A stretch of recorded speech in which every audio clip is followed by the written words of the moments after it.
Hello, everyone. Welcome, welcome. We're, I guess, still getting everyone in. We'll get going very shortly, but as we wait, I guess Matt will give me the thumbs up when we're all set. As we wait for everyone to kind of join, I just wanted to introduce myself. My name is Rob Sachs. I am a resident of Kensington, have been so for about 10, 12 years now. And very happy to host this candidates forum we have 3 people vying for 2 seats on the town council. We have Ann Lichter, Nate Engel, who's currently a council person, and John Gerson. I want to thank Matt Hoffman, Mayor Tracy, and the folks at Montgomery Municipal Cable System who are also helping out with tonight's event, Melissa Amold. So the format for this candidates forum, each candidate will have time for an opening segment or statement that will be last 90 seconds. And then we'll do a round robin of questions with each candidate getting a chance to answer. And the priority for the questions will be those that have already been submitted to the Town of Kensington, and we'll get that underway. I just also want to remind everyone that the election is this Monday, the 6th of June. It's from 6 to 9 in person at Town Hall, or you can vote absentee ballot. You can visit tok.md.gov, townofkensington.maryland.gov, tok.md.gov for more information if you want to participate absentee. But of course, Monday, I think a week from today, 6 to 9, this time in a week, you could go there. Will be a party at Town Hall. Socially distanced and responsible, of course. Without further ado, I want to say thanks again to our candidates. Matt, I think we're okay to go. He's giving me thumbs up. Yes. So we'll go ahead. Yes, thumbs up. Great. We'll start things off. And in my randomly selected order, I have Ann going first. If you'd like to start off with your opening statement, please. Thank you, Rob, and thanks everyone for joining us tonight, and including my fellow candidates. And I want to also thank the town staff who put a lot of work into our elections. My name is Ann Lichter. I've lived in Kensington since 2010. I moved here with my husband when we were expecting our 3rd child, and we moved to Fawcett Street, which is right near Town Hall and Howard Avenue. And we came here because we wanted to be in a walkable community with nearby parks, libraries, shops, transit, and good public schools. And we have gained all of that and so much more, a real sense of community here. I've always known that when my kids are out running to noise, that people are keeping tabs on them. So I've gotten involved in the community over the years because I care about the community. In 2017, I convened neighbors to advocate for a long-term solution for Warner Circle Park, and we're well on our way to achieving that. And then in 2020, I joined with neighbors to create the Kensington Racial Justice Committee because I thought we could move beyond putting up signs to working together to create a more equitable and inclusive community right here in town. I have a track record of working with residents, town officials, town organizations, and businesses to get things done. Professionally, I've been a lawyer, a career executive in the federal government, a nonprofit leader and consultant. So I have a lot of experience working with diverse stakeholders. And if elected to town council, I would be honored to work with all of you to make Kensington an even more vibrant and walkable community for all of us. That was excellent. John, why don't you go ahead? Okay. Hi, good evening. I'm John Gerson. I'm a lifelong resident of Kensington. I grew up 6 doors down from the home on Washington Street, where Susan and I currently live and raised our kids. Like each of us, I love the town and constantly thinking about ways to enhance our quality of life for those who live and work here. I spend much of my leisure time talking with business owners throughout the town, as well as surrounding areas, to better understand their challenges and how we might help them to be more successful. I regularly attend gatherings like Food Truck Night and Farmers Market and Book Walk, and always looking to seek out new and prospective residents to ensure that they're familiar with the broad range of activities and services in our community. Over the past many years, I've attended both in person and more recently virtually, over 90% of the monthly town meetings, as well as council work sessions, DRB, and other meetings to learn the issues and fully understand the options. I enjoy a strong working relationship with everyone in the town office, from Matt, our town manager, and Susan Engel, the clerk treasurer, to Jason, Jamie, and each of those on the town crew. I served earlier on the town council and currently serve as chair of the Greenscape Committee, as well as being one of the original members of the Racial Justice, Menorah Lighting, and Dog Park Committees, in addition to volunteering to assist with the Labor Day Parade, Kensington 8K race, and other events. Even beyond our town boundaries, I was there when the Villages of Kensington was founded and continue to assist elderly neighbors in our community and those in need with weekly errands and rides and support. Kensington is my lifelong home. It's where I choose to socialize, volunteer, and hopefully lead as a member of the town council. Thank you. Thank you, John. And Nate, your turn. Great. Thanks so much, Rob. I want to say hello, everybody. It's a great pleasure to be here. And hi, Ann and John, welcome. I'm really looking forward to the conversation tonight. I want to start by reintroducing myself to everybody. My name is Nate Engel, and I live with my wife, Sarah, and our 3 daughters, Ellery, Teddy, and Faye, over on Baltimore Street in the Pitchfork. We've lived here for the last 5 years, along with our cat Mango, a couple chickens, and a lot of mosquitoes. Before that, we lived over on Warner Street, just a few blocks away outside of the town boundaries. But we've been a part of this community for over a decade. For the last 2 years of that decade, I've spent my time as a town council member. And the issues that I ran back on 2020, I think, are as important today as they were back then. They were to really promote civility, to enhance sustainability, and to improve connectivity. And I really look forward to talking with you all about some of the things we were able to accomplish together around those themes tonight, and then also just to get into some of the issues that are facing us right now at this particular point in time. Thank you. Thank you, Nate. So want to kind of divide up the questions into some categories.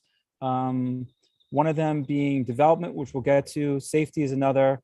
But one of them that has popped up a lot is mobility and getting around town.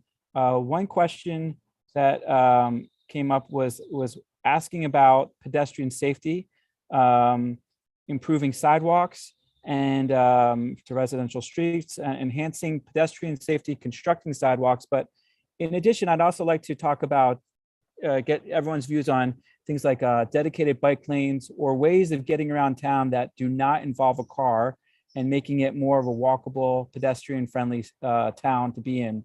Nate, you went last for your introduction, so how about you can go first on this answer? Great, thanks so much, Rob. I have a lot to say on this issue, so please, if you're interested in knowing more, and I didn't get to touch on all the points, which I won't, please follow up with me. This has really been my proudest set of issues that I've worked on. When I first became a town council member, I established the pedestrian bicycling access and safety working group to do exactly what you're asking about, Rob. We've met monthly since then and developed a report with 13 recommendations, short-term, medium-term, long-term, that we can do to really advance pedestrian bicycling safety and access, move beyond just getting around town in vehicles. One of the things we did was do street by street audit of every single node and street in Kensington to identify where we needed to improve sidewalks, add crosswalks, and so on. And like I said, we've been working to implement them since. Two things that I think will have a very long-term impact that we were able to achieve on that list of 13 recommendations that we've been working on is really to harness the technical expertise of our town. There's a lot of really great people who have knowledge and passion on these issues, to develop a grant with a couple of the local partners around the region to look at connectivity and safety on the Connecticut Avenue corridor, how to get past that. And then also a more comprehensive plan with the state to do a bicycling pedestrian priority area designation, which kicks off in a month. But again, I'm out of time. I'd love to keep talking about these issues, but I'll pass it on. And John, how about you? I believe you might be muted here. Or... All right, there we go. There we go. Okay, sorry. Yep. there's no question that Nate has, I think, done a really stellar job in terms of traffic and walkability and bikeability, and has brought his expertise to that area. This past weekend, I had the opportunity to spend a couple of hours with Casey Anderson, who's the chairman of the county's planning board. And he was at the KENGAR event, and we discussed the various kind of priorities and options associated with not just the proposed $24 million extension of Summit Avenue, which would reroute some of the traffic from the intersection of Knowles and Connecticut, but also safe pedestrian crossings at that location, along with Connecticut's intersection with Howard and Pliers Mill, and as well as those at Knowles, Dietrich, Pliers Mill, Metropolitan, and the whole host of challenging intersections. And we also talked about the 60,000 vehicles which travel through Kensington every day, independent of whether we approve another square foot of development. And the State Highway Administration, which ultimately has control over many of those intersections, is primarily focused, unfortunately, on ensuring the flow of traffic, which is what one would expect, but only recently became engaged in the pedestrian bicycle concerns. So the initiative that Nate is championing to help residents understand the various short-term, long-term options and associated cost, I think is an excellent step toward making genuine improvements. Excellent. Anne. Thank you. Well, my husband will tell you that I insisted on living somewhere that has sidewalks because I believe they're so important to not just safety, but interaction among neighbors, and mobility and pedestrian safety is really important to me. I, recently walked over to Continental Pizza and had to cross Connecticut with my 11-year-old son. And I had to carefully teach him at every intersection and crossing how many different ways he needed to be looking and being very careful. I don't want to give up on being able to walk with my son or having him walk independently in town. And that's why I was really happy to support Nate's effort, and with the Racial Justice Committee, got actively involved in making sure that we had diverse input. So I walked bus stations on Connecticut Avenue and talked to people who come into town and rely on public transit to work here. I was with Nate at the KENGAR event that John just mentioned, with a table with the pedestrian safety options, soliciting input from our neighbors. And I'm really committed to working with the rest of the council on the solutions that the group is starting to identify. Want to pick up on something you're just mentioning there with public safety. We've had a few incidents along Howard Avenue of some theft or even some armed theft, I believe. Starting to think about ways in which we can work with MCPS to ensure that our streets are safe, that there is proper protections for people who want to walk around. But there's also a concern, you mentioned being on the Racial Justice Committee, about over-policing and about making sure that our relationship with MCPS in the town is respectful, and one where residents don't feel like they're being over-policed. I want to throw to each of you to talk about the balance between making sure we have enough public safety, enough officers who can handle things that are going around town, but also ensuring that everyone's treated respectfully and not over-policed. Let's start with you first, John. Okay. A budget reflects priorities, and it's a challenge because each person in the community has different things of interest. Well, you referenced MCPS, I'm assuming you mean MCPD, the Montgomery County Police Department. MCPD. I'm getting my acronyms on. The acronyms all. MCPD. So our town currently spends over $70,000 a year to pay for 3 part-time MCPD police officers to do traffic enforcement, because under the law, they're the only ones who can write tickets, although the town doesn't get any of that revenue. One of the things that might be an appropriate conversation with our residents is to ask for that money. Would that be the highest priority of where they would want the county police officers to be dedicated? And it's tough because you're not wanting to pit traffic enforcement against other safety issues. But I think that there's a limited amount of money. And if we currently are allocating $70,000 a year, but not getting any revenues from it, it might be that some of the things that you're talking about might be an even higher priority for our half square mile community. And how about you? Thanks, Rob. So I'm aware of the recent incidents on Howard Avenue because I've been talking with the business owners, and I attended the forum that the town convened with our District 2 community officer last week to talk about crime prevention.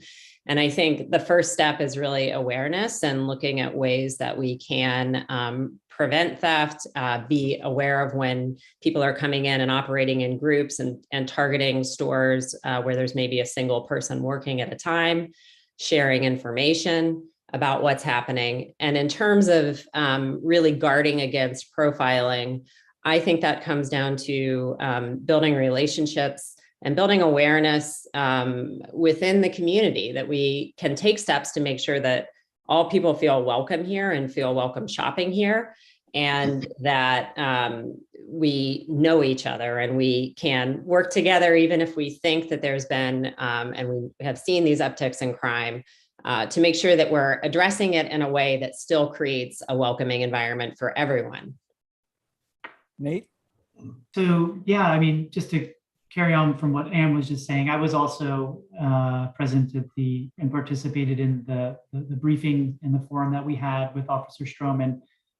She did an excellent job, I think, of laying out that exact issue, that it's all about building relationships with our officers and the ones that are going to be the officers that are typically engaged in our community, building the relationships with our town residents and business owners in particular, so that everyone's looking out for each other, and that you have that awareness of just who you're going to get when you happen to make a call if something's happening and you feel insecure or not safe.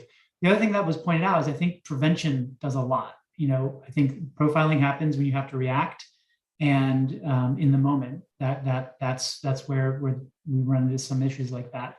However, one of the things that Officer Stroman offered were free commercial security assessments to do walkthroughs with the town business owners to see where they're vulnerable and how to enhance their security, so that you don't get into a situation where you're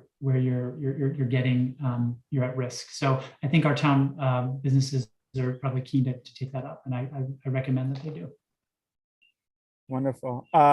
So going back to some of the questions submitted to us for the forum, a lot of questions about development, and everyone wants to know, how can we get better restaurants here in Kensington? Don't just want the national chains, but what can we do to attract more diverse eating options and places to go that are going to be family friendly or really attract the residents of the town and be a good fit for us? So what do you think is lacking, and how do we get more of what we need? Let's start with Anne this time. Well, I'm smiling because we have actually made a lot of progress in town. We've got Dish and Dram, and we've got Deli Club, for example, that we didn't have, frankly, pizza. So I'm thrilled with the options we have now. But of course, we're a community that loves food and loves to eat, so we could always do more. My ideas for how to attract the types of eating and drinking establishments that we want are really to be out there, to be present, to know people in the community who are in the industry, who may be looking for the right location, and work with them to source that location, find that location. Maybe there's a space in town where we could have pop-up chefs and pop-up restaurants. We've already got local food trucks like Silver and Sons Barbecue in Kensington. That's one way that we could mix it up and start to find people that maybe want to put down roots here. My kids will tell you they would love it if we had a Carmen's Ices or option in town. So I think there's a lot of desire for people to shop and eat locally, and I'm all in favor of doing that. Nate, what do you think? How do we get better restaurants or more? I think our kids would also probably appreciate 5 or 6 more ice cream shops as well. Maybe a froyo place too, because they seem to have disappeared in the pandemic. I think there's only one around, and we hit it up last night.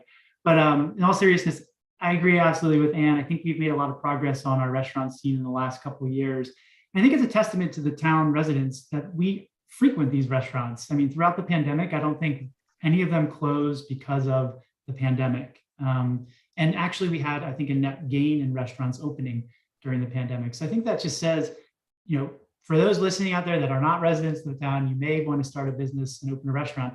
We will attend it and we will support you. I think I like the idea that Anne threw out about the like a pop-up restaurants. I've talked to some residents that they were interested in kind of promoting a food hub or incubator test kitchen of some sort. But we have to work on finding a location for that. But I think it's a great idea. I think this could be an even better food destination than it already is, but I think we're doing a pretty good job. Thanks. John, what do you think? So this topic is one that is discussed not only in Kensington, but communities throughout the county, state, and our nation. I think former Mayor Fosselman did a good job of leading the effort to update the 1978 sector plan.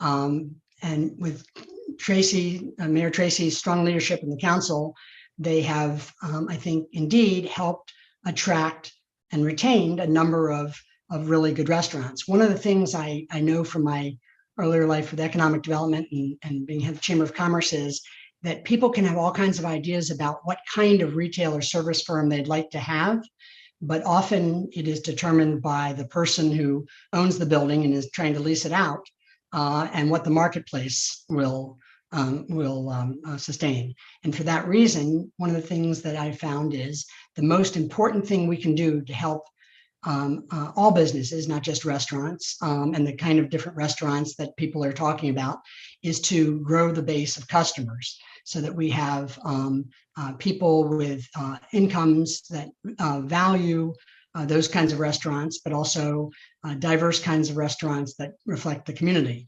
So while each of us has strong ideas about what kind of restaurant and not a chain or whatever, I know that for somebody who owns a building, they've got to get at least, and in order to make it work financially.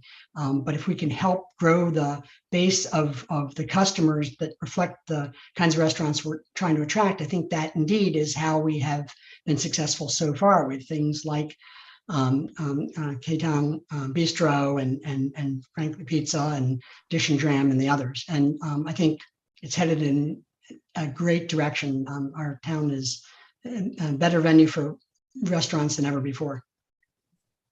Want to stick on the development part of it. We have a couple of things under development now, I guess at Kensington Crossing, where the gas station was, now Hawkins. That looks like that project's moving forward, but also the Baker's Confectioner building, I believe, on Connecticut, or the Baker's Union building on Connecticut, has now been put up for sale. Part of that land is owned by the town in Kensington, so the town will have a say in some of the development. And wanted to ask, first off, what do we some of the lessons learned about the recent development projects went well? What would you like to see go differently? And then as an add-on, looking ahead to the Baker's building, the big one on Connecticut, I believe at the intersection of Knowles, how would you like to see that project progress? Let's start with Nate on this one. Yeah, so the development process, I think over the last couple of years since I've been on council has more or less followed a similar path that it had previously. I think, the development review board, which projects come to as a courtesy to the developers to review the project, see if it's aligned with what we want to see according to our sector plan, where they may be out of step or out of line, and really get the sense from the community for what we want and what we don't want. And the county takes, because we don't have zoning authority, the county takes our recommendation from the development review board to the town council, and the town council's kind of thumbs up or thumbs down. They take that seriously. So I think more or less the process has been working. However, I think we could be more proactive. Like, for example, you mentioned the Baker's Union building. I think that right now is the time to, move past just the development review board process. I mean, it's inherently reactive because it's reviewing what's presented in front of it, to thinking more proactively around what we want for that, having a conversation now in the community, not waiting till it comes to the DRB. So I think that that's something that where we could make some improvements on the development process. Anne, what do you think? Thanks. I want to follow up on Nate's point. I do think anything we can do to be more proactive benefits the community. I know that DRB chairs have made an effort to make sure people know what's happening. I think we can do more to inform residents even earlier as well. And in terms of what I would like to see happen as these projects move through the process, is that we are really paying attention to preserving and enhancing our green space and our tree canopy, that we're thinking about walkability, mobility, and safety from the outset of a project, that we're thinking about environmental impact, whether that's stormwater management issues, traffic implications, also the opportunity to press for stronger green standards. I think these are things that we need to do in order to ensure that development can add more than it can detract from our community. And those are the types of concerns that if I'm on the town council, I will be actively engaging on. And John, what's your thoughts on development in those projects? Right. So the Bakers Union building, which is, for those who aren't familiar, located on the southeast corner of Connecticut Knolls, solicited bids for its sale. And you're right that it's going to soon announce its purchaser. And as you pointed out, Rob, the town owns 2 green strips, one on Connecticut and another behind the building on Armory, which offers us the chance to help drive its development. Similarly, and you didn't mention this one, but the HOC building, formerly Kensington Elementary on Dietrich, is leaving that site, which will result in the school system taking back the property. While MCPS is exploring which program will be located there, the town has an arguable claim to ownership of 2 to 3 parcels, which again offer us, I think, a seat at the table.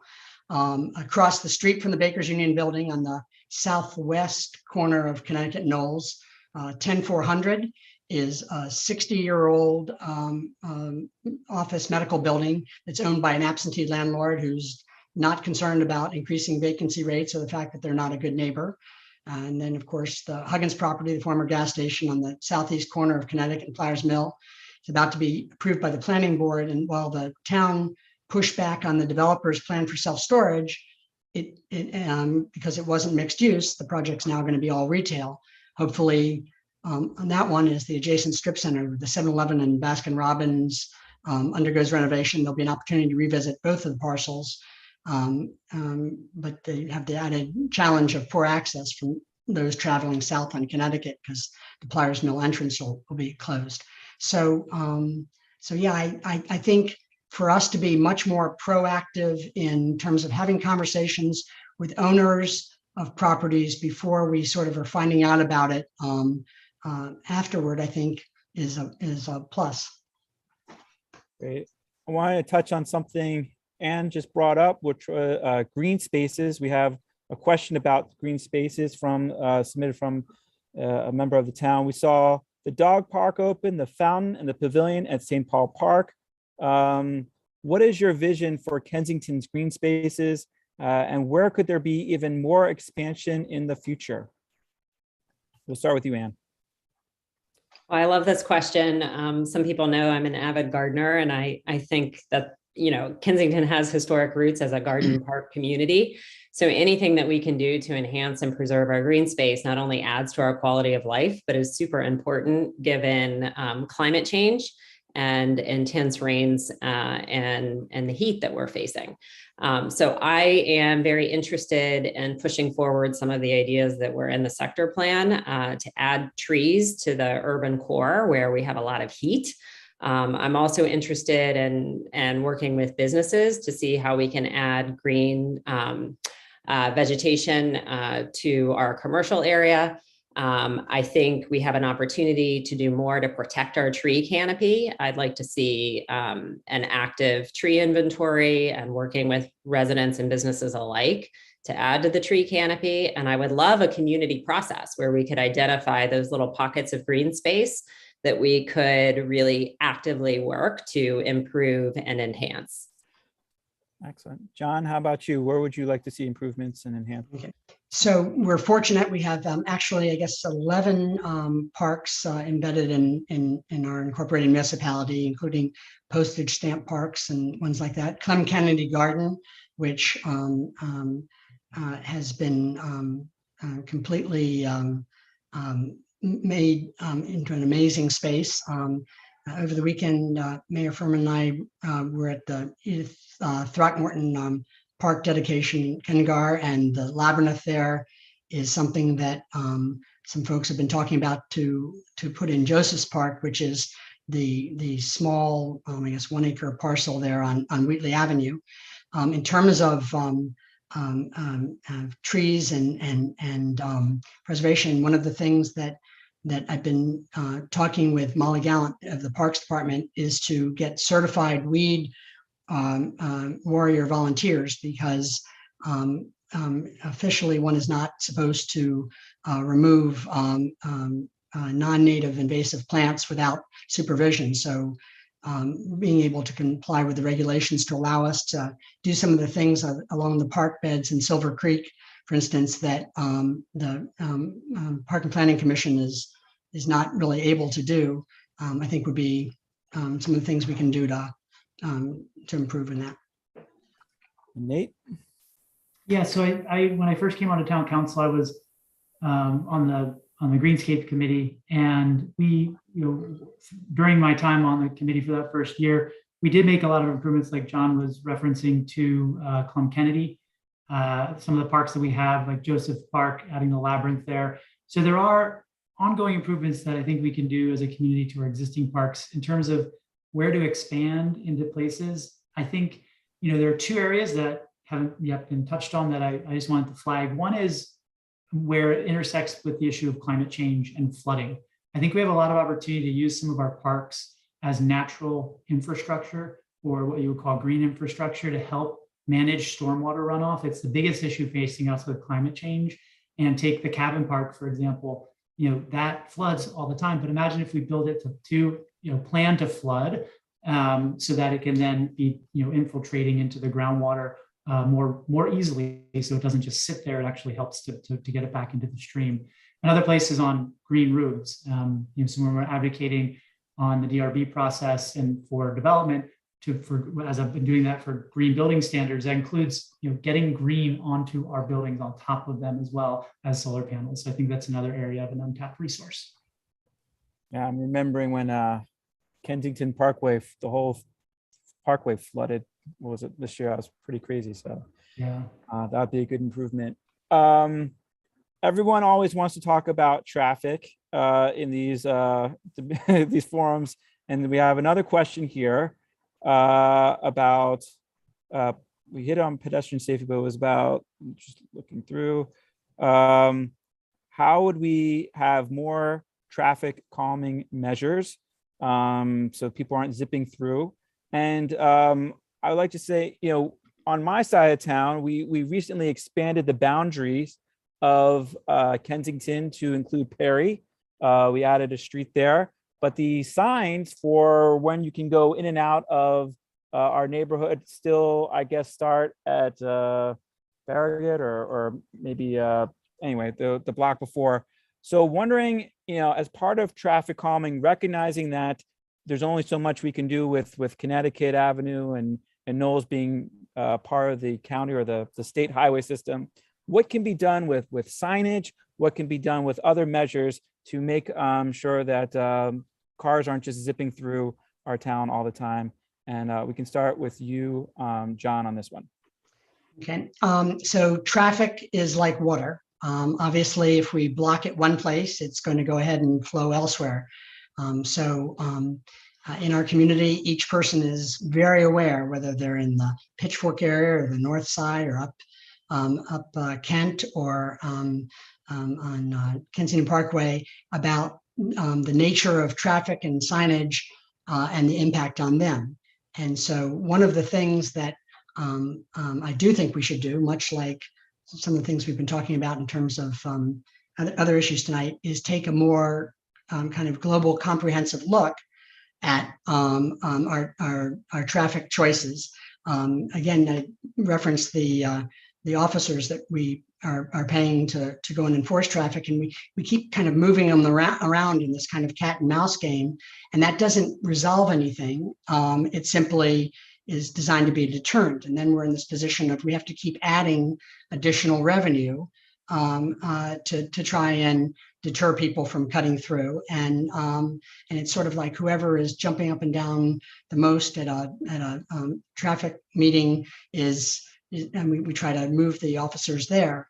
And I think that indeed, for us to do a more global look with everybody in town and figure out how to make choices that are not going to require us to keep adding more and more revenue in terms of or expenditures with no revenue is one of the things that we can do, because right now our primary thing is simply signing and enforcement. And again, what that does is simply push it on to one of our neighbors in Kensington, which does not seem friendly. And what about you? And I should say that the question that came in particularly pointed out Kensington Parkway and Kent Street, saying that the time of day restrictions there are routinely ignored. These left turn restrictions are frustrating. And I guess a lot of things that John was bringing up, but what would you like to see about traffic calming regulations, signage, and ways to make it so we can get around, but also not be inundated with cars zipping through? Yeah, I know we all care about this issue deeply. Sometimes we can't get out of our neighborhood. Sometimes we don't feel safe walking in our neighborhood. So I'm in favor of some of the options that have been under review with the mobility and bike and pedestrian safety study. And I think that marks a shift, right? That we're going to not just prioritize cars getting through town as fast as they possibly can, but we're going to prioritize safety. So putting in place efforts to narrow lanes, lower speed limits, create greater pedestrian buffers, I think are all important and need to be part of our traffic solutions. In terms of people cutting through, which I know has only gotten worse with Waze and other apps, I think signage is important, but signage only works if we have some enforcement. And so I think we need to be strategic about when and where we enforce to deal with the most problematic areas. And then I think I would just close by saying there's not one single solution that's going to solve it for us. So we have to put all of these measures sort of together to try to make an impact on the traffic. Nate? Yeah, I mean, I agree with a lot of what's been said on this particular question. So, I mean, Anne touched on some of the things we're doing in the pedestrian bicycling access and safety working group, and really that study that's really looking deeply at what we can do in the short term to add crosswalks at certain areas along Connecticut. Like Anne said, reduce the width of the lanes, add a buffer, a grass buffer, high visibility crosswalks, and other traffic calming measures. I think that's really the way to go. It's not going to, there's no silver bullet. It's going to continue no matter what, but if we can calm traffic, the more that we can do that and balance that with pedestrians and bicyclists and other modes of transit, better. One thing I'm really proud that we did as a town council this past year was we voted to reduce the speed limit throughout town from 25 miles per hour to 20 miles per hour starting on July 1st. And we're advocating with the state to do that too, from 30 to 25 along Connecticut Avenue. So I think, it is balancing the restrictions, the signage and enforcement, but also expectations. We have a mobility and traffic committee now, and we have a process that we should be updating these issues in our consideration of signage and enforcement. We should be doing that iteratively, and that's why we have a mobility and traffic committee. So I encourage residents that are interested in bringing an issue up to bring it to the mobility and traffic committee so it can be analyzed, discussed, and studied to see where improvements need to be made or changes need to be made. And we have one more traffic question because everyone likes to talk about traffic. This one concerns the Summit Avenue bypass, which I believe John mentioned earlier. People are talking about as a good long-term solution to kind of ease the congestion that happens during rush hour along Knowles, Connecticut, Cedar and Summit with the traffic being diverted. But this would cause maybe some disruptions to the Kengar neighborhood that some residents are worried about. What is your and ultimately this is a project that's been going through the county and the state. So what is your view of the Summit Avenue bypass, and which ways should the town be involved in helping to shape how it ultimately comes out or doesn't come out? Nate, let's start with you. No, I'm really glad you asked about this because this is an issue that comes up, I think, in every debate, and it will for the next 10 years, because we just found out that if it happens, it will not be done till fiscal year 31, I think. So this is going to be a constant conversation point, and it should be, particularly for the reasons that you said. I think some of the residents in Kengar are concerned, and rightfully so. And I think that we need to hear those concerns. We've continued to keep the project alive as a town council by advocating for it to remain in the capital improvement projects budget for the county, because we need that option on the table. And my biggest concern, to be honest, with the project right now is the terminus of it, where it dumps off at University in Connecticut, creates an absolute nightmare for pedestrians and bicyclists. It's like, if you look on the detailed engineering design, it's like Frogger trying to cross there. So I think we need to really think hard about that why and that split as the Summit Avenue extension ends. And we have now 10 years until that's finished, maybe 5 to plan. We should be having that conversation now. And I'm really looking forward to, hopefully, if I get reelected, to really champion that issue, to study that. And Anne, how do you balance the needs for, better traffic, but also making sure that the Kengar neighbors, the people in that neighborhood are being heard, and their concerns are being addressed as well? Yeah, absolutely. I'm glad you asked. I agree that Summit Avenue should be on the table, because we need to look at all options for alleviating traffic. But I also strongly believe that we need to have a very vigorous community engagement process as we go through the planning and any design phase for something like that. And in particular, paying attention to the impacted property owners and to the residents of Kengar.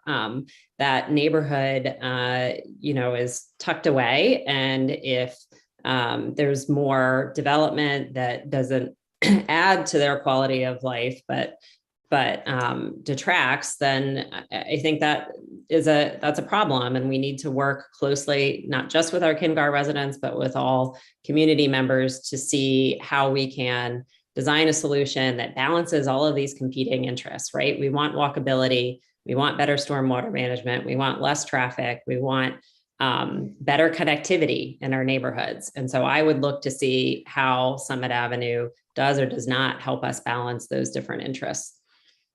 And John? Yeah, so Summit Avenue extension has long been debated and discussed, and it has never been as moving as far forward as it is right now.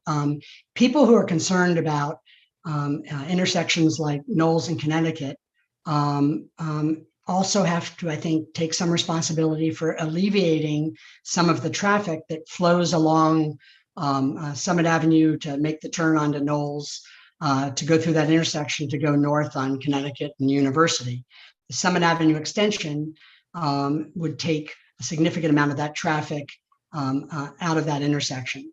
It also, I think, is, I think some of the concerns folks from Kengar, although again, when I talked to a number of them, I'm not sure whether they're as concerned as some might portray, because the more that they understand where it's going and where it's not going, and the more that they understand about efforts in terms of sound and the barriers and so forth, the less I think some of these issues are. It is absolutely not true that Summit Avenue extension is going to in any way go through Kengar community.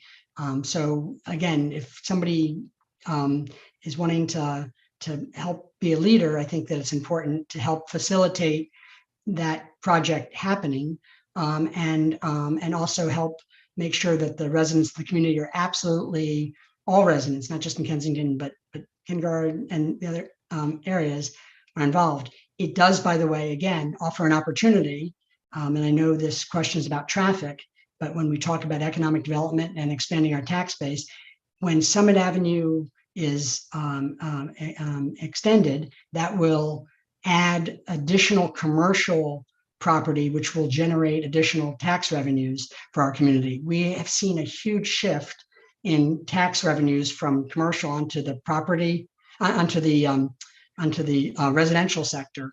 And one of the things that we have to continue to do is to figure out how to get more revenues from those in the commercial sector. And if Summit Avenue development is allowed to occur along the extension, that would help generate a lot of, I think, important revenues for our other initiatives. John, I want to stick with you on this idea of money and tax revenue. A question came through our review of our town's current $4.5 million budget. As you look it over, are there changes you might advocate for as a member of the council? And I am guessing too that budget might be going up as we welcome in more residents who are entering into these new residences that are just being built, I guess, on Metropolitan and on Knowles. And so if we have more people coming in, more money in the coffers, how do you plan on maybe spending it?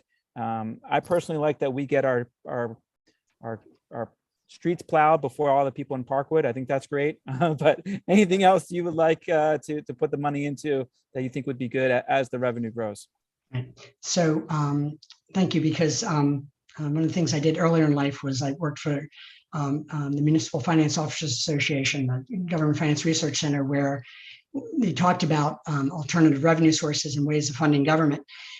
There's a limit on our ability, I think, to increase taxes. We increasingly are hearing residents say they're not comfortable with tax increases. And obviously there's, I think, a limit to ability to cut services.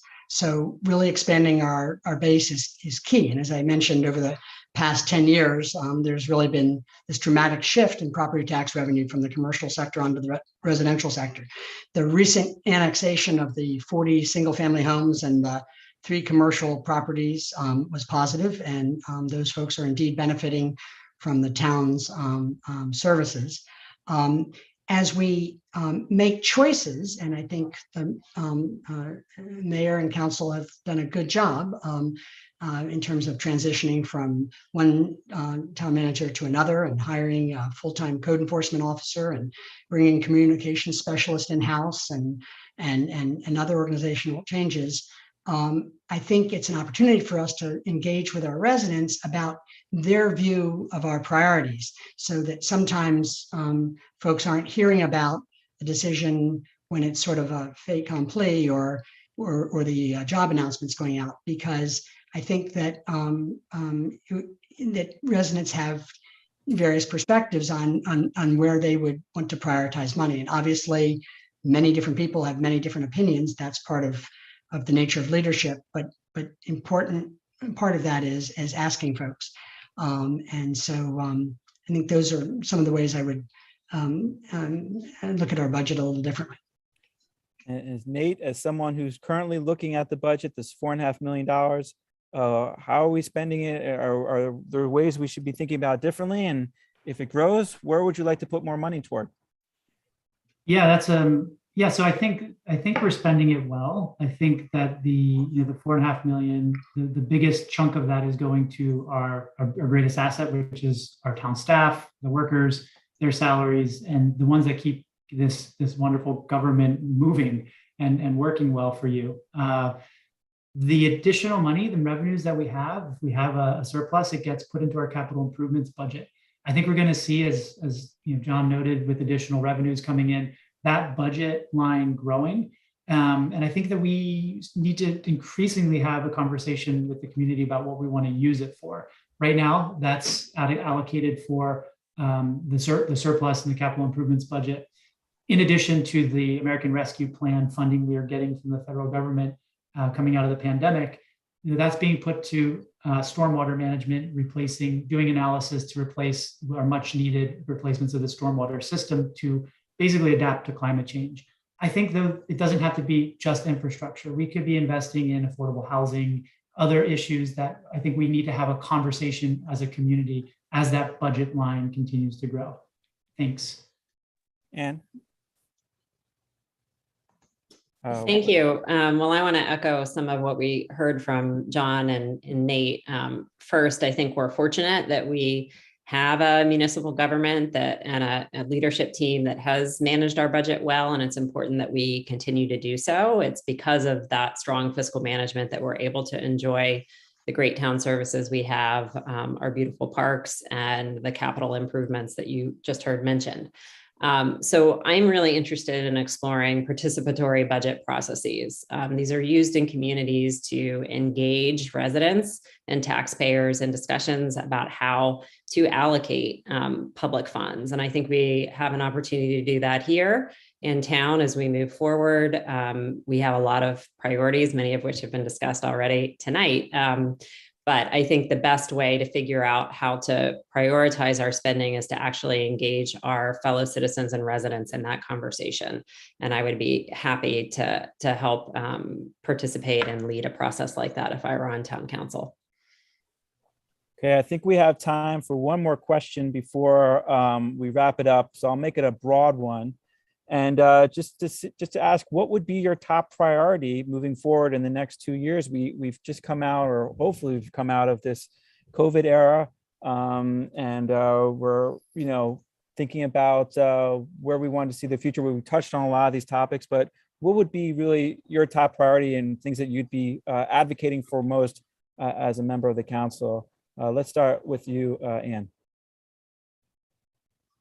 Well, it's hard to pick one priority. I will say, I really care, as you heard, about pedestrian safety and mobility, enhancing and preserving our green space, and creating an even more welcoming and inclusive community. And for me, that also means taking a look at housing and how to make housing more attainable in town, and also preserving the housing options that we do have.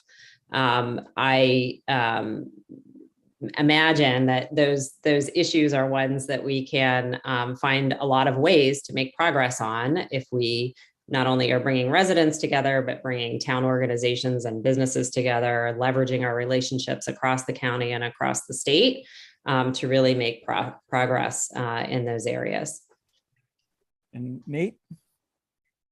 Yeah, I think as I kind of alluded to earlier, I think there's still work to be done on pedestrian and bicycling access and safety. I really would hope to see those initiatives through and continue to work on them. But I think one other thing, as that kind of gets wrapped up, if I'm reelected, one of the other things I would like to really advocate for and push is for the town to seek sustainable Maryland community designation. It's something that over 50% of the municipalities in Maryland have, but we don't. I think we can and we should be a leader on issues around sustainability. It's a process. It involves changing some of the things we do. It involves really analyzing how we can do better on things like greenhouse gas emissions reductions, adapting to climate change, and so on. So I would really look forward to getting a lot of the technical expertise and the passions together, similarly how I did with the pedestrian bicycling access and safety working group, to take this initiative forward and really put Kensington on the map as a leader on sustainability. And John, how about you? Your priority? Right. So I, as the former director of the county's Office of Economic Development, where one of the things we did was put together the first strategic plan, I came to really appreciate the importance of proactively reaching out and establishing relationships to ensure that community is familiar with an opportunity before it sort of comes to fruition. In addition, including residents and some of their own insight early in the process. I think Mayor Furman has done an awesome job in so many respects, not only in terms of pre-COVID, but vision for art and restaurants and so many things. I mean, there's a lot that's awesome about Kensington. While we were fortunate that Park and Planning collaborated with the Friends of Warner Circle to purchase the Warner Mansion in 2005, that opportunity was almost lost when a developer previously negotiated to buy the property from the original nursing home. And some of you may be familiar with the recent post I put on the listserv referencing the Mormon Church's plans to sell their garden apartment complex located on Frederick Avenue, the one across from Kensington House. As the increase of parishioners permanently living in the area has diminished the need for temporary housing for those who serve a church mission. And so while the sector plan will make sure that that site, for instance, is still multifamily housing, it also means we have an opportunity to, again, enhance tax revenue not realized from the current church-owned tax exempt property, as well as income tax and so forth. And while the representatives of the church have indicated that a decision is still being made It's important for residents to be made aware of changes like that and be included in the conversations. There are a number of those kinds of things, whether it's on the budget or economic development or so forth, that I think sometimes we should include folks and trust the judgment of our residents on the ground floor, because I think that would help make it that much better. All right, so we're coming up toward 8 o'clock. And so each of you will have 90 seconds for a closing statement. Let's start with Councilmember Engel. Nate. Nope. I was going to ask Rob, no rapid fire round this Oh, no this rapid quota? fire. Oh, your favorite color? No. I'm just kidding. I don't know. No, I'm just joking. I think we got through everything. Everyone had some, Okay, everyone fair had enough. questions and good answers. So we'll I start thought with you. everyone would want to know favorite restaurants. No, I'm just kidding. So, no, great. So thanks, Rob, for moderating again. An excellent job. I know that this is kind of old hat for you. So thanks again for doing this. Thanks also for Matt and Alex and the rest of the town staff for helping to organize this, and the town council and the mayor. Also, Ann and John, I just want to say thank you. It's been a great discussion. I think it's really clear that you all are really effective leaders and really care passionately about this town. So I also want to just say really quickly, thanks to the residents. For the 42 of you who have stayed until this point, congratulations and thank you. And for those who are maybe watching this afterwards, thank you also. Hope you learned something about the issues that are really facing our town. So, when my family moved here 11 years ago to the community, we immediately fell in love with Kensington. I think it's a pretty similar reaction that most people have when they come here.